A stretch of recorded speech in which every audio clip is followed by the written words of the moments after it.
section of the scrub curriculum, we're actually going to be demonstrating the variety of textures or surfaces that animal facilities are constructed from and what that may lead to some difficulties in disinfecting them. So we need a variety of surfaces that again would represent housing facilities for animals, such as wood, cement, metal, rubber surfaces, or varnished wood.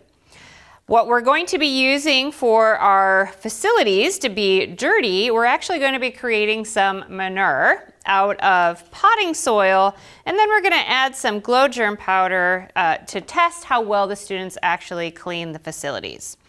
We need some either disposable bowls or Tupperware for the students to use if we're in a classroom. We'll need some materials for the students to use to scrub their facilities. Then we'll also need some soap and water in order for them to wash their surfaces.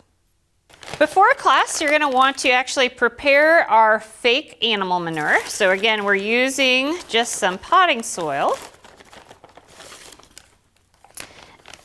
And then we're going to actually add in some glow germ powder. And this is going to allow us to trace how good of a job the students did in cleaning their facilities.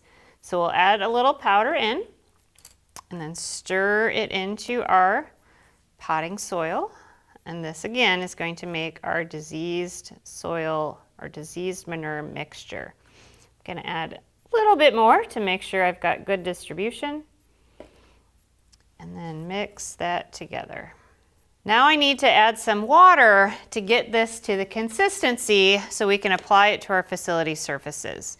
So we want enough water that this will essentially be able to be kind of packed or have consistency to make some balls out of it. I don't want so much water that it's running all over. So we're just going to mix it in. So now I have my diseased manure that I can apply to my animal facilities and allow the students to see how much fun it is to get their surfaces clean. After you've prepared your diseased manure, you're then going to apply it to your barn surfaces. So you can just take a little bit of your prepared sample and just essentially smear it around onto your facility surfaces. So your students will be tasked to clean off the manure from their facility and do it well so that there's no disease present.